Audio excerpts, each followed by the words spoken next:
Welcome to episode 45 of Fascinating, a Star Trek podcast. The Gamesters of Triskelion. In this week's episode, Kirk, Chekhov and Uhura are abducted by a non-corporeal alien race and forced to participate in training for gladiatorial-style events. With only a small amount of data to work from, Spock leans on his logic despite the instincts of Scott and McCoy demanding an alternative course of action. With a fight to the death imminent, can the Enterprise arrive in time to save its captain and bridge officers? Or will a rescue prove impossible?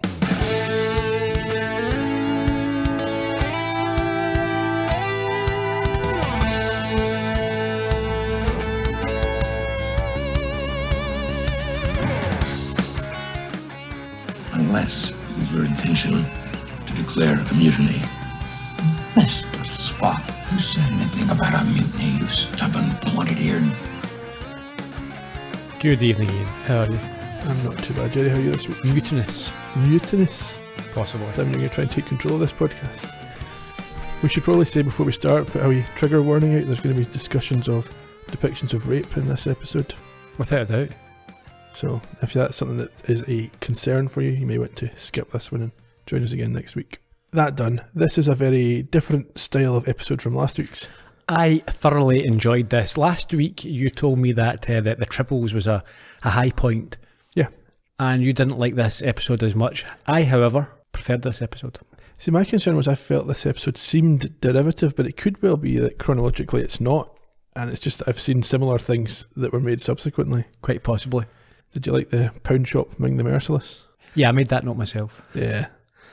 Okay, before we start, I should remind people to follow us on social media. We're at Trek Podcast on Instagram, on Facebook and on Twitter. And if you go to astartrekpodcast.com, we've got a post up every week about the episode we're discussing, so you can weigh in with your thoughts, your reminiscences and any trivia that we've missed that you enjoy. Right, shall we get going? Let's crack on. An early captain's log, 3211.7. Yeah, we get the stylised type of log where we join him halfway through recording and see him on the bridge. He's talking about the standard orbit they've established around Gamma 2, and he and some of his colleagues are going to go down and chart something. Worth pointing out, they class it as an uninhabited planetoid. Yeah, I think there's a Federation astrogation station and communication space there that they're going to just see it's working okay and then carry on. On the bridge, Kirk tells Spock to mind the store as he, Uhura and Chekhov are going to beam down for a standard check of this planetoid. Yeah, just check out the facility, make sure nothing's broken, and then be on their way. And that's where we find them. They beam down aggressively and can't keep their feet on the patterned octagon. Yeah, well, before that we get a brief scene in the transporter room where Scotty's about to beam them down, but we don't see the usual transporter effect, they just vanish from the pad. Ah, yeah. And as you say, they arrive falling over on this sort of octagon space. And the score tells us that something is not quite right, quite ominous. Chekhov asks what's happened, and Kirk suggests perhaps the transporter has malfunctioned. Yeah, he doesn't think it's Gamma 2, and Uhura notes that it's a very strange landing pad. Yeah, Kirk thinks that there's now a trinary star system that they're in, so that means obviously 3 suns, in case anyone wasn't sure. But unusual for them to beam to a completely different solar system. Yeah. Up in the transporter room, Scotty is aware that something went wrong as he communicates to Spock, telling him that the crew vanished. Yeah, Spock presumably considers this report inadequate, so he gets a bit sassy with Scotty. Yeah, I think he asks him to make sure that the equipment is working properly, but he tells him, yeah, it is. Yeah, why would I contact you if everything was just broken? Spock suggests they reverse the controls, but Scotty says he's done every possible check. The transporter wasn't involved in this. And so he says he is going to scan for them on the planet. Indeed. So down there, we see Kirk trying to communicate with the Enterprise, but lines are dead. And as he does this, we see them begin to be surrounded. Yes, there's one sort of big Kurt Russell looking Ben Hur type guy. Quiff, I call him. Quiff. A huge demented looking guy. Caveman. 2 women, one with pink hair and one with green hair. Yeah, you've got pink hair and you've got Oompa Loompa. Pink hair, is that her name? No, that's tinfoil, isn't it? Pink hair was the Oompa Loompa. Don't know, yeah, Oompa Loompa and the hot one. Okay. Kirk, I'd imagine she's regarded as being hot. I mean, I don't actually think she is that hot, but that's the design of the episode. yeah, I think a lot of Star Trek fans will be remembering her fondly. I'd imagine that. I mean, it's not just her though. We've gone through a litany of attractive women that have guest starred in this show. The fabulous Christine, I can't talk. If I was at a convention with her. And Andrea, the android. That's what I'm talking about. Is that not Christine? The Christine is Majel Barrett Roddenberry. Sorry, yeah, not her. No, I'm not into her. Andrea, I'm talking about. Okay. Got confused there. Sorry, Andrea. Will you ever forgive me? So Kirk orders the rest of the guys to stun these visitors with their phasers, but they do not work. No. So a hand-to-hand fight begins. I like the fact that Kirk has to order them. It's like, oh, they were just going to stand there until Kirk says, hand to hand. He's a captain. It doesn't really matter because Chekhov is very quickly taken out by the giant guy, and the two women subdue Uhura without any difficulty. Yeah, I mean, they're eventually overpowered. Kirk does obviously have to be shown to put up a good fight. He's the last man standing. He has to be outnumbered before he's taken down. Of course. We then have the credits, and then another captain's log, 3211.8. This is two very close together captain's log. I'm wondering if this is the most close together we find. Oh, it's possible. A few minutes apart, yeah. I'm not sure that's the kind of thing that anyone's tracked. Oh, listen, nerds. They track everything. They can tell you that every aspect of every episode. In this log, Kirk is laying out the situation. It's the usual sort of post-credit recap. Yeah, that's all it is. So back down on the planet, Ming, the merciless type chap, appears and commends them on their brave effort. Yes, I think he's arrived to taunt Kirk and explain himself. He says he is the master thrall. Yeah, so is a thrall a thing in this in the Star Trek universe now? No, I don't think it's a thing. I think on this planet it's just a word for someone who is in thrall, a slave. Right, okay. In any case, he has been sent to welcome them. I think Chekhov gets a bit cheeky here as well. Chekhov always gets a bit cheeky. Anyway, doesn't help because we're down in a dungeon next. We are. It's obviously not made a great first impression. We cut to them chained to the wall and hearing more about why they are there. Now you are prepared for your training. How do you know our names? The providers were expecting you, Captain. They arranged your transportation. These providers of yours, are they? Correction, Captain. The providers are not ours. We are theirs. What do they want from us? You are to be trained, of course. What other use is there for thralls? Thralls. Must be mistaken. We're officers of a United spaceship on Federation business. There has been no mistake. Your old titles mean nothing here, Captain. You are thralls now. You are to be taken to the training enclosure. Come. Places have been prepared for you. We're not going anywhere until we have some information. Who are you? What is this place? What do you think you're going to do with us? I am Galt, the Master Thrall. This place is the planet Triskelion. You are to be trained and spend the rest of your lives here.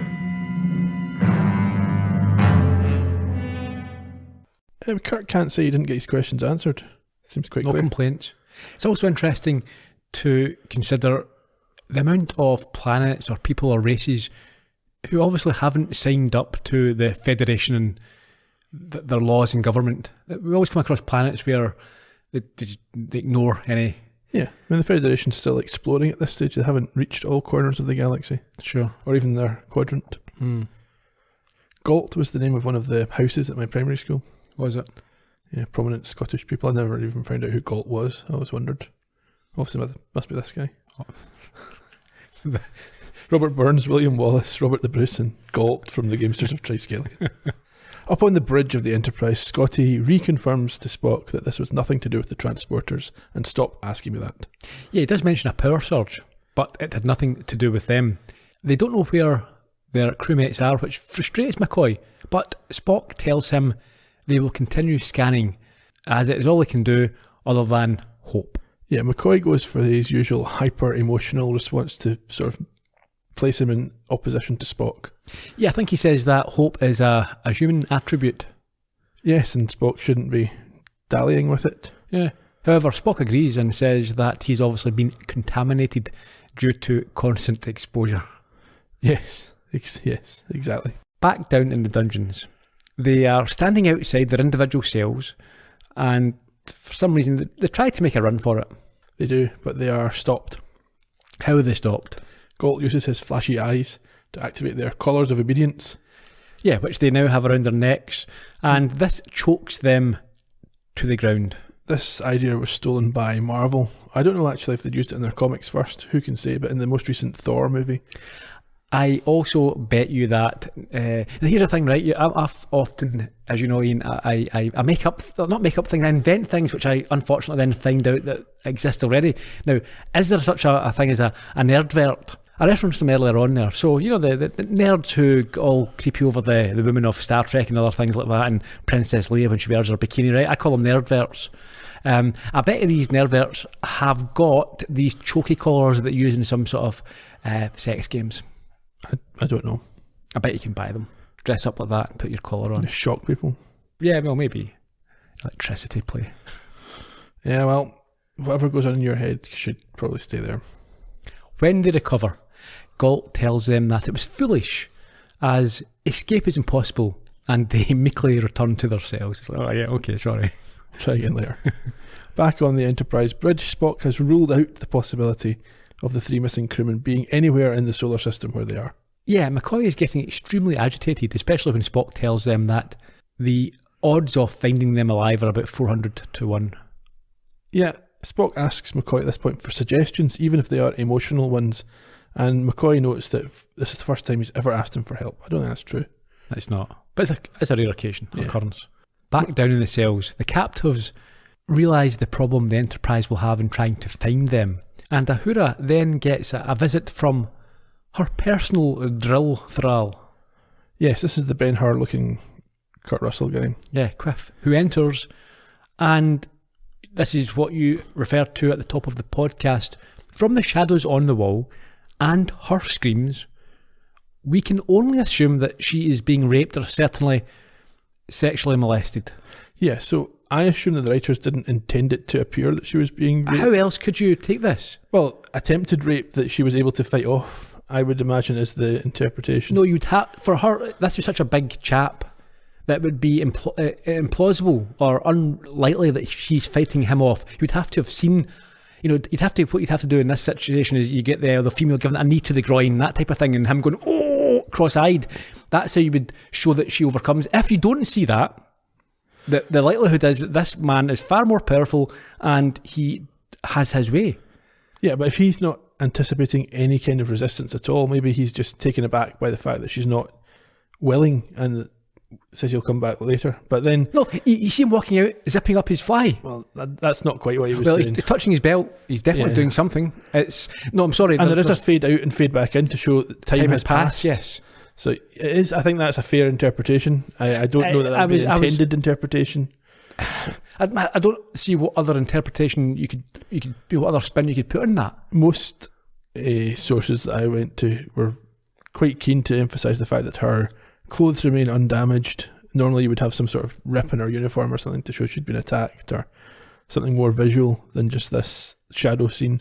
But Kirk's distress gives the impression that something serious is going on. Yeah, it was quite it's certainly a scene that the top sort of 5 scenes that have stood out for me in the run so far. And the more shocking thing is it never gets mentioned. No. Whether the guy was successful or not, it's a traumatic experience for Uhura either way. Yeah, I mean, best case scenario, she was able to fight him off, but what is the implication here? That he was trying to anyway? Yeah, and it just never gets acknowledged at any point by any of the other characters. Huh. And she's expected just to carry on. Yeah. It's pretty poor handling, especially, I don't want to be unfair, but it's a female writer of the episode. You'd think they'd be more in tune with, but then obviously you don't know what Gene Roddenberry's edited or what the studio has insisted on, etc. But it's not very sensitively handled, I would suggest. Yeah, I mean, that is the thing. It's the fact that there was a fade in, fade out, and the camera panned away. We've seen Uhura been assaulted before, been slapped. Yeah. and we've seen, and we'll see in this episode as well, we've seen other women being attacked.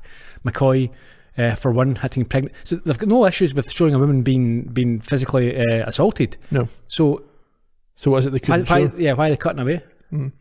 Very, I've got to say, interesting but disturbing. Yes, certainly on a family show.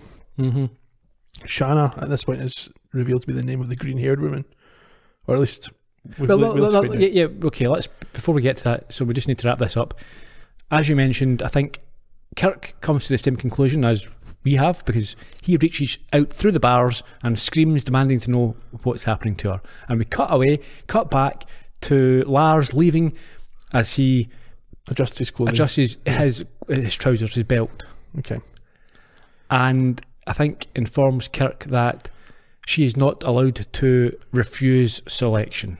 I mean, that statement is fairly ambiguous. I mean, that could be either she has refused or he made the point to her that she wasn't allowed to refuse.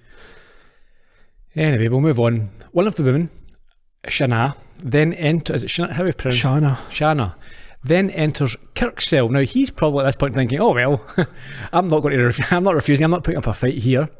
But she's not been selected for him. She's just bringing him some food and she's going to train him.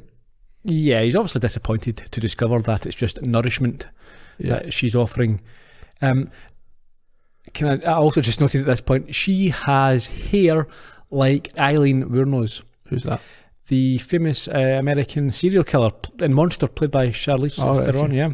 She, in the movie, and I think in real life, she used to wash and dry her hair at truck stops, so she would use a hand dryer. Really? Her hair was always sort of blown back at the sides. That's what her hair reminded me of. Okay. Anyway, there you go. Yeah. We go up to the bridge here. I've noted at this point, and it continues through almost the entire episode, and it seems to me quite poor. It's like a metronome where bridge, planet, bridge, planet, bridge, planet. The scenes are all similar length. It's very sort of writing by numbers. It's like we'll have to have a scene here, then a scene there, then a scene here, then a scene there. We've mentioned this before as well. I think a lot of the time they just have to split up. Well, we've seen it before where it's been a long scene broken up, but this is more like we need to have these. We've got an A plot and a B plot. We're going to give equal time or whatever percentage of time, and it's here and back and here and back and here. And I didn't like it. Bothered me when I was watching the episode. Sure, I think that's a fair point. We've got Spock recording a log now. 3259.2. He just says that they're missing and the computer doesn't know what's going on. There's a substitute Uhura on the bridge, Lieutenant Haynes. Yes, her stand-in calls him over to look at an odd reading coming from a cloud which has an ionization trail. Spock recognises this is, like I say, the trail, and asks the computer what could account for this. Yeah, they have no explanation, so Spock decides to follow it, much to the chagrin of McCoy, who doesn't like the idea. Yeah, he doesn't want to leave the solar system because he thinks that their only chance of saving the others is staying where they are. Yeah, he thinks it's a wild goose chase, but Spock tells him that they're following their friends, not a wild aquatic fowl. I like that. Yes. This is no basis for a system of government. What's your thoughts on Chekhov's thrall in this scene? I think it is a bit... it's an unfair... I mean, it's you wouldn't write it like this these days. You certainly wouldn't. It's like something out of a 70s sitcom. Yeah. Look how unattractive she is. And oh, look, it's worse. She's got a deep voice. Sorry, but I do refer to her as Oompa Loompa, and I think that's fair enough because of the colour and the way she's been designed. Yeah, but I just think that it's the way they say these attributes are unattractive. Yeah, objectively unattractive. Deep voice is unattractive, and her face is unattractive. No, I think when you put them together, that can be unattractive. Chekhov's already unhappy before she speaks. For some reason, we get a seductive score as he gets a visit from this person. I've noted that he's a very shallow man. He is a very shallow man, but he's not there for a relationship. He's understandably Kirk disappointed, although she does tell him she is only a nourishment provider and likes his name. I think it's Chico. Chekov. Yeah. Chekov, yeah. Chekov time. Yes, she sidles up to him and introduces herself as Tamun. Yes, she's not been selected for him, but she may be. She's quite excited about this idea if she trains him well. Yeah, she gives him a little shake and calls him a fine specimen, which causes him to stand up and walk away. He's very fussy, Chekhov. Yeah, he wasn't that fussy up in on the planet in Mud when he was into androids chasing after him. No, but in fairness, they were more attractive. Right, okay. This, you might have this in your trivia, but apparently this actress used to get confused all the time with B. Arthur from the Golden Girls and Maud. B. Arthur had to deny having ever been in Star Trek. Yeah, I saw that trivia. Yeah, well. Meanwhile, in Kirk's cell, he's enjoying his food. Seems quite happy. He's not that fussed about what happens to Uhura. And Shanna is still with him. Yeah, he's stuffing his face with M&Ms. Something like that. Probably nourishment tablets. Which he tells her are very good, before asking her about the collar. What do you call this collar? It is the sign of our provider. By the color of the lights, it can be known who holds us. When you are vended, you will also have a color. Vended?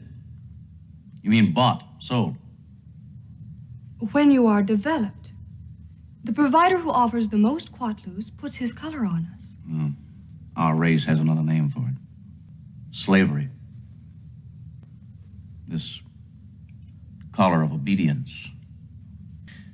Is Galt the only one who can operate it? It is only to warn and punish.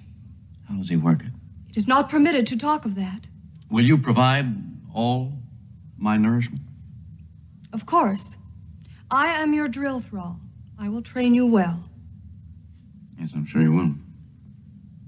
I must say, I've never seen a top sergeant who looked like you. What does that mean? Means you're a very beautiful woman. What is beautiful? You mean nobody's ever told you that before? Well, beautiful is, beautiful. That's beautiful. Yeah, he then shows her face. It's like a spoon face job. Yeah, the back of the cutlery. Yeah, it's not it's not that complimentary. Well, I mean, anyone looking at themselves in those sort of the reflections aren't going to look. His face gets mangled. Also, the idea that he's never seen a trainer who looked pretty before. He's not seen any of these trainers at all. A drill, a drill sergeant. So Starfleet only has either ugly women or men as trainers. According to Kirk, yeah. And then that's not the point. He shouldn't be. This isn't. He's trapped down here. He's been told he's been trapped here for. Well, we know that his way is to kind of whale his way in with these women and then use it to his advantage. He did it in Cat's Paw. Yeah.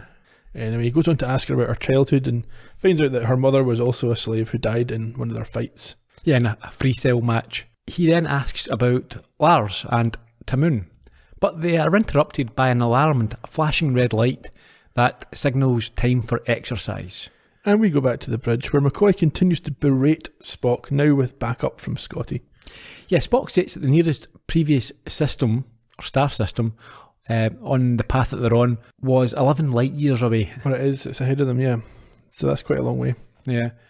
McCoy is astounded that he could think that they've travelled such a long distance. I do like the use of the phrase, you're out of your Vulcan mind. Is that what it says? Yeah. Spock's not assuming anything, but he's going to continue on the course they're on for now. Yeah, the only logical course that he can take. You can sense there's a growing disquiet certainly between McCoy and Scotty. Yeah. Back down at the Octagon. Yep, they're learning how to use these hook Sorry, I'm sticks. saying Octagon. I'm assuming it is. I've not. Yeah, I didn't count the sides. It's got a number of sides. That'll do. Yeah, these hook sticks that we saw Shanna with at the start, they're learning how to use them. Yeah, they're stopped in this sparring by Galt, who has another thrall who also needs punishing and will be used as target practice. Yeah, Uhura refuses to do this, and Kirk says none of them will participate, so they all get collar shocked. Yeah, they're going to have to learn, aren't they? Galt's got a bit grumpy now, and he selects Uhura as the replacement victim. Yes, this bit, I think, unless I watched this wrongly, so the original guy they brought in was tied up. He was untied and told to hit Uhura. Well, they're going to tie Uhura up and make her the target for everybody, I think. Right. But this guy just disappears. We don't see him again. Yeah, he's away. But the gallant Kirk says he is responsible for his crew and demands to see the providers. This is denied by Galt, but he tells them that since he assumed responsibility, he will have to take Uhura's place. Now, I thought that's what he was going to do in the first place. It was like Uhura was about to be tortured. Yeah. And he goes, no, I assume responsibility. And I thought, here we go. He'll say, I'll take her place. No. I'm responsible. I want to speak to someone else. I want to speak to the manager. Yes. But yes, we're not getting that. And Galt says it's going to be a shame to lose you, Kirk, but it'll make a good example for the others. And we get a very brief captain's log. But he also says it's not as bad as a collar. Well, Galt, yes, because you'll die quickly and you won't feel the pain. I'd rather have a collar. Yeah, probably. Collar seems okay. It's choking a little bit for 10 seconds, then you're okay. Yeah. Supplemental captain's log, unknown stardate. Strange captivity continues on Triskelion. No one knows where it is or who controls it, but it's very dangerous. I missed that. I didn't really add anything. I guess that's after the adverts again. Alright. We used to have that a lot back in season 1. In the combat area, Kirk is getting beaten up a little bit, but does get a few shots in on the big guy. Is this the big fella called Glug? Klug. He's got a whip. Yeah. And it definitely looks worse than the collar. I would say. He is being lashed.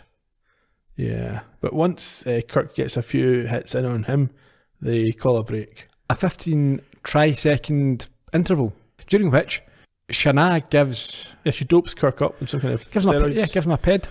And advises him to attack Klug from his left because that eye is weaker than the other one. They resume, and after taking more lashes, Kirk manages to get his hands in front of him and is then able to choke out his opponent. Yes, and we hear some disembodied voices. Yeah, Provider 1 tells them to hold as he gets into an auction with the other providers for Kirk until he eventually wins him for 2,000 squatloos or quatloos, that's it. Kirk refuses to acknowledge being owned, and the providers bet with one another on whether the 3 Enterprise crewmen can be trained. They are then marked on the collar by Galt to show that they are part of a herd, and through his body the provider warns them that as they are now thralls, any further nonsense will be punished by death. That doesn't make any sense. Why not? Why would they be more likely to be killed now that they are an asset to somebody, rather than before when nobody had anything to lose? Yeah. Anyway, back on the bridge, Scotty is in a huff. Yeah, he's moaning to Spock that it seems impossible that their missing colleagues could have come so far, and thinks that they should have searched where they were lost. Yeah, I mean, scientifically, Scotty's probably quite right, but it's not really explained very well. He's just made to look like a moaning teenager. Yeah, Spock reminds him that they did this, and McCoy is resigned to the notion that if they're not there, then it is likely that they're dead. Yeah, and Spock says that in that case, there's nothing to lose investigating this lead. We find ourselves at some ruins back down on the planet where... They look a lot like the ruins from episode 1. Do they? Yeah. They are the ruins from episode 1. Yeah, that'll be mine then. A now shirtless Kirk, he's... Where'd that happen? Yeah, I better just take this off. He's out of breath and asks to stop running when he and Shana arrive at some of these old ruins, and he uses the opportunity to ask about the providers and why they enjoy watching others being hurt. Yeah, she doesn't really want to talk about the providers, so he ponders whether this set of ruins could have once been a city for the providers, and she doesn't want to talk about that either.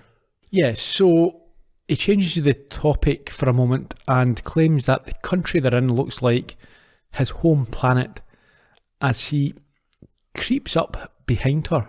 He's very inappropriate, is Kirk. But what is appropriate in these circumstances? Not rubbing up against a strange person. Okay. She cannot grasp the concept of another planet and people living there. So Kirk goes on to talk about astronomy and love. Don't you ever look at the night sky? The lights up there. I have looked at them. Well, those are stars. And around them are planets. And there are people that live on them, just like us. How can one live on a flicker of light? From Earth, Triskelion's 3 suns are just a flicker of light. Actually, this is the darkest planet I've ever seen. Dark? But all is lighted. Here, the chambers. The thralls have no freedom, Shana. You don't think or do anything but what the providers tell you. What else would one do? Love, for one thing. What is love? Love is the most important thing on earth, especially to a man and a woman. We too have mates. When it is time to increase the herd, my provider will select one for me. On earth, we select our own mate, someone we care for. On earth, men and women live together, help each other, make each other happy. I do not think your words are allowed. He paints a very utopian picture of love and relationships on Earth, doesn't he? He paints a very heterosexual picture of love and relationships. And very westernised as well. Very much so. So, yes, I would challenge his position. Yeah. It's crap. That is nonsense. Kirk asks again about the providers. No, she goes to walk away, so he stops her and tells her to tell him about these providers, yeah. Yes, and she says they are not like us before being collar shocked, leading him to overreact. Yeah, he cries out for them to stop and protest that it was his fault, not hers, and he should be punished, which intrigues the providers as we hear the voice remark on his compassion and admit he interests them, but must learn obedience to become an excellent thrall. Kirk then comforts Shanna before kissing her against her will, until she likes it. Yeah, still James Bond again, isn't it? Yeah. She asks if this is another form of helping, and he's like, yep, sure, whatever, yeah. Yeah, he passes this off as a custom of his people. I have a further way to help you. Yeah, we all do this. I mean, it's just polite. Everyone does it. Yes, if you just remove your clothing, well, I'll show you how to be really polite. Yes. She asks if this is all that people on Earth do, and Galt pops out of nowhere to advise that they're not being punished because you've amused the providers, but get back to your room. Yeah, before then, we should mention the fact that he does take advantage of an extremely vulnerable woman here. Naive, yep, and probably unable to consent. Well, she's almost been choked out, doesn't know what's going on, yeah. And he thinks, do you know what, I'll kiss her. She's definitely thinking rationally. It's not like, she's totally vulnerable, scared, helpless, worried. I'll use my perceived position of strength to... Absolutely, but then he's being held captive, so is he entitled to do whatever it takes to escape? No, I'm sorry, no, you're not. Well, no. Maybe. No. Okay, so then Galt does show up and, as I said, sends him back to his room without punishment. Yes. And so he and Shanna leave arm in arm. They do. Up in the bridge. Spock wants more speed. I'm sure he does, the deviant. He has to work 40 hours a day. He needs whatever he can get. Scotty continues to question his orders, and McCoy backs Scotty up, calling this trip a wild hunch. Now, this stood out for me. Would they have ever considered acting like this towards Kirk if they thought it was a wrong decision? Not on the bridge. They would have called him into the briefing room or something to raise an issue. It's a complete lack of respect for Spock, I feel. But on the other hand, they did do this with Kirk 2 weeks ago. When he was having them chase after this cloud in Obsession, maybe 3 weeks ago. 3 weeks ago. So they did have a meeting and said, we might have to take you out of command because you're being a bit weird. Yeah, but Spock's not being weird here. No, but maybe Spock could have dealt with this better by having a senior crew meeting and explaining, here's what I'm doing, here's why I'm doing it. Potentially, rather than just saying, just accept what I'm saying and get in line. Yeah, I can see what you're saying. However, I do feel there is a lack of respect here that they're just very quickly... Well, we've seen it before. Every time Spock takes command, they try to undermine him because they think he's not qualified to lead when he doesn't feel emotions. Sure. In any case, Spock rightly puts his foot down and reminds them who is in charge and asks if they intend a mutiny. We heard that at the opening clip. Yeah, and this flips it because the two of them back down and are very sheepish very suddenly. Yeah, he calls him stubborn and mentions his pointy ears, but accepts his decision if they can try again should they come up empty. Yep, Spock's happy to agree to that, and Scotty offers him as much engine power as he wants and perhaps a little bit more. Yeah, warp 7, or a wee bit more. Back down in Kirk's cell. Shanna's back with more food and says that Kirk has made her feel bad, so she doesn't want to work with him anymore. So Kirk responds in the only way a gentleman should. How? He kisses her and then knocks her out with a punch to the face. Yeah, it's troubling. This is incredible, this one. So we've already had Uhura being raped. I mean, this episode Has got 2 scenes of... Sexual violence. Yeah, but played off so casually. Yeah, and it's the way it's made out to be reasonable behaviour by Kirk. He's got no concern. This is an abusive relationship he's created here. Sure, and he's telling her about, back on Earth, men and women love each other and take care of each other. But... yeah, all he wants to do is escape. He's not getting any well, interest. not only that, I think he enjoys, the only way I can escape is if I have sex with her. Yeah. You know, that's the only way. I was forced once more. Yes, he enjoys what he's doing. You imagine the admirals at Starfleet are like, oh, there's a report for Kirk. Is this the only... I assure you, I There tried was everything no other else. option. So yeah, he gets a bit rapey, and then he knocks her out with a little jab to the jaw. Yep. It's incredible. Steals her keys and leaves. He opens Chekhov's cell, where Chekhov is already bound and gagged. Yeah, he didn't know this part was happening. He just get fed up with her, man. You're he's like, Kirk opens the cell and goes, Chekhov, how did you know? He's like, Know what do what? you mean? No what? Meanwhile, Uhura's thrall Lars is away to report her because she complained about the food, so she's not being guarded right now. Yeah. They're able to get her out. And Kirk hypothesizes wrongly, because he's seen something different happen already, that Galt is the only one in control of the collars, and using a phaser they could short them out. He just saw Shanna being shocked by the providers. Yeah. Anyway, they head outside to the combat area. And they're faced with Galt, who gives them the usual punishment, and we hear a provider tell them that it is only a reminder, as they're most stimulating. They're not really trying to put them off, are they? No, they quite enjoy this. Yeah. Up in the bridge. The Enterprise has reached Triskelion, and McCoy assumes they will send down a landing force.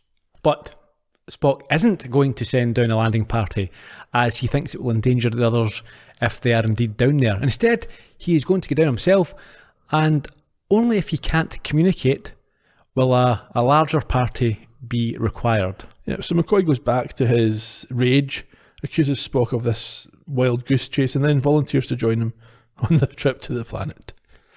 Which Spock accepts, and they put Scotty in charge. But before they get off the bridge... Yes, the lights change. Yeah, they're interrupted by a provider who speaks and also allows Kirk to communicate with his first officer. No, Mr. Spock, you will not leave the ship. None of your control systems will operate. What the devil's going on? Spock? Welcome to Triskelion, gentlemen. By now, it must be obvious to you that you have been expected. What the voice said was true, sir. Nothing is functioning. Commendations, gentlemen. Your ingenuity in discovering the whereabouts of your companions is noteworthy. What you're hearing, gentlemen, is a provider. We are known to the Thralls as providers because we provide for all their needs. The term is easier for their limited mental abilities to comprehend. Providing for all their needs means using thralls, people stolen from other parts of the galaxy, to fight each other. And the providers gamble on the winner. Fascinating. But these providers haven't the courage to show themselves. Your species has great curiosity. We knew that. You are interesting in many ways. But you are afraid. You present no danger while you wear the collar, and you wear it as long as you live. Then show yourselves. There is no objection.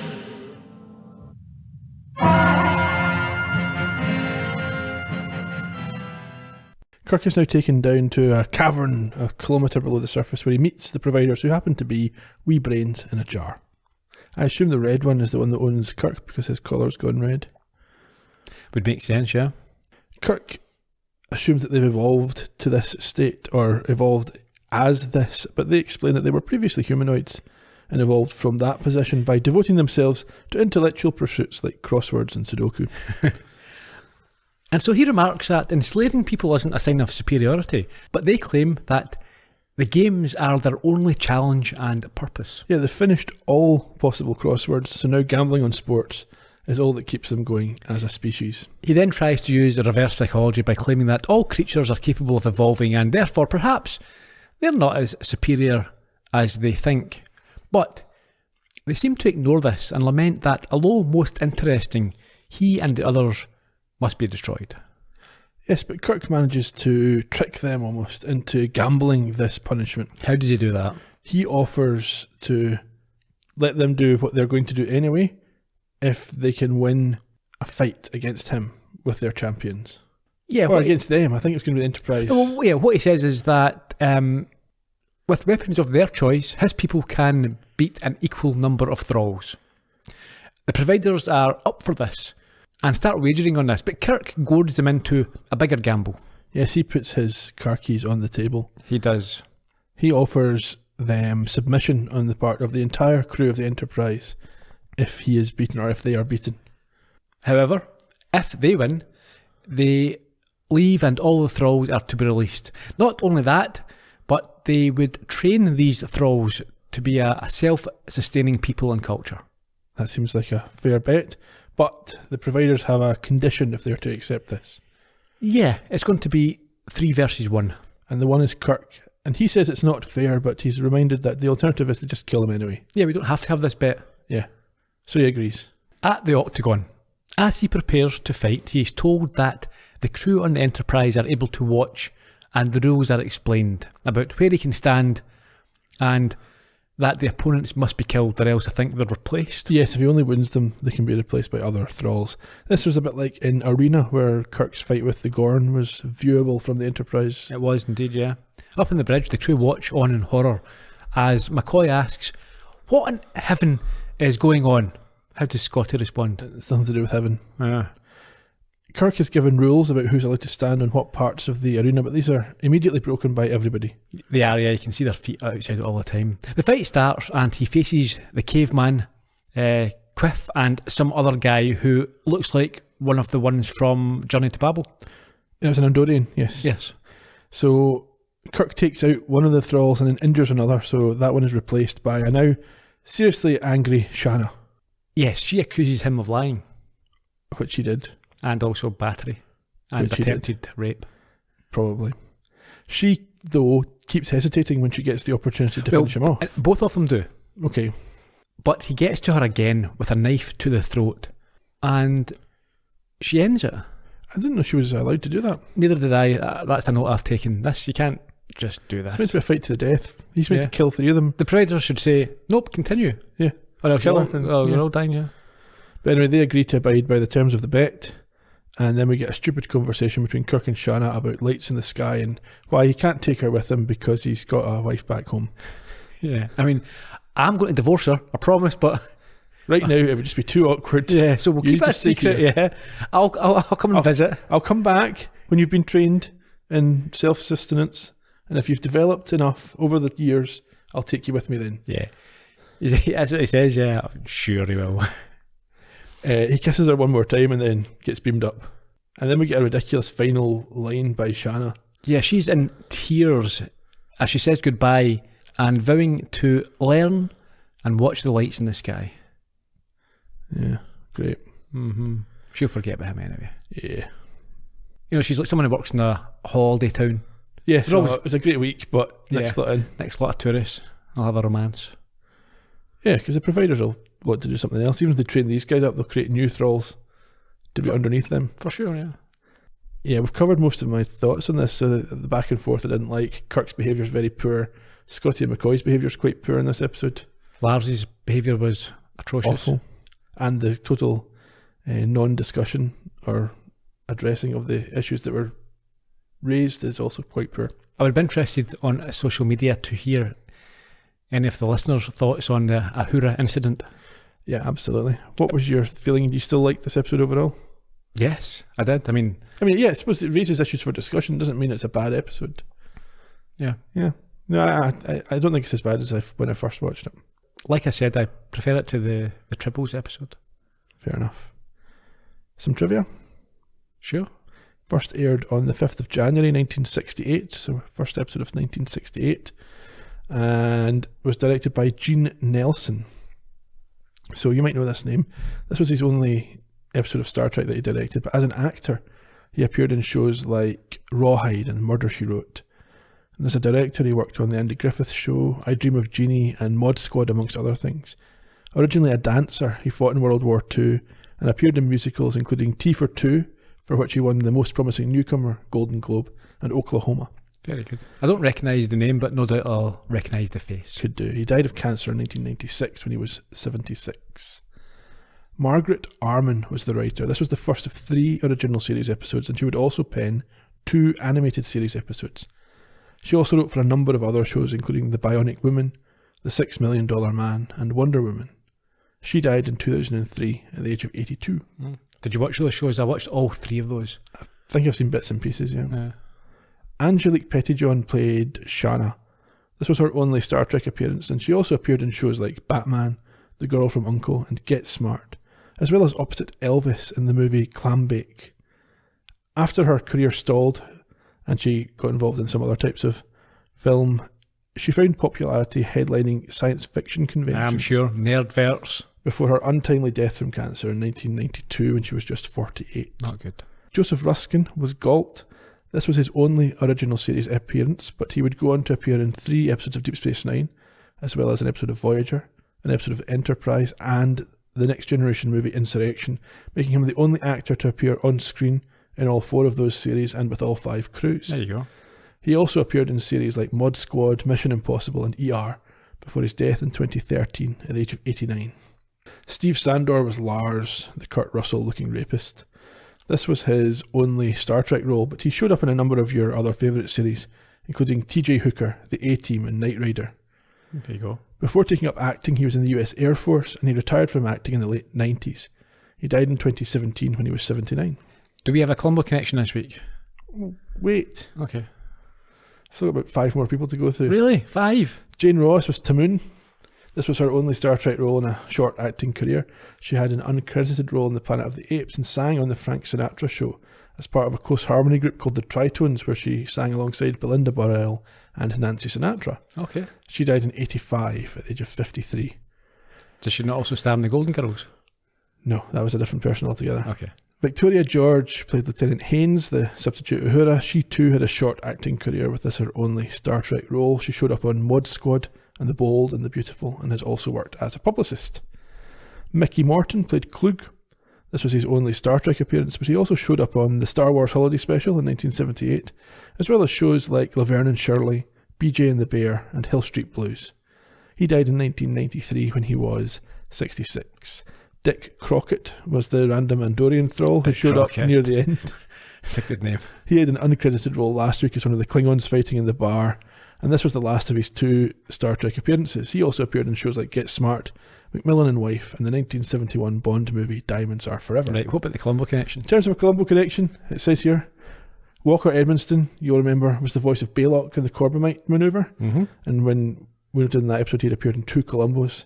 He was also the voice of the second provider in this one, so we've covered him already, but he is our Colombo connection for this episode. That's fine. This was the last of 5 uncredited original series voice roles that he performed.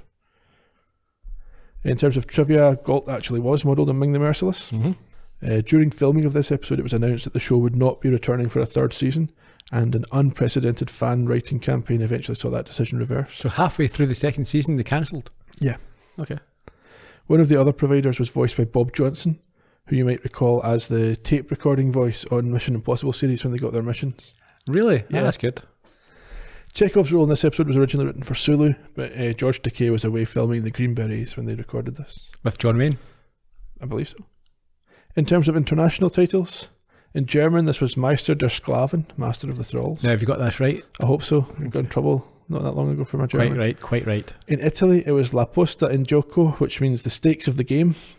While in Japan they went with Uchushire Kubiwajime, which translates as the Space Directive, Throttling Collars. Never mind the German pronunciations. I'm desperate to hear what a Japanese person thinks. They won't recognise what I'm saying as Japanese, I don't imagine. Probably not. No. It'd be good for a laugh.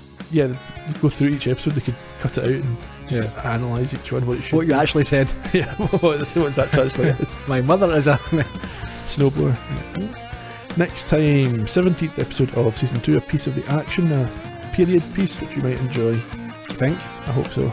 So until next week. Cheerio. Bye bye.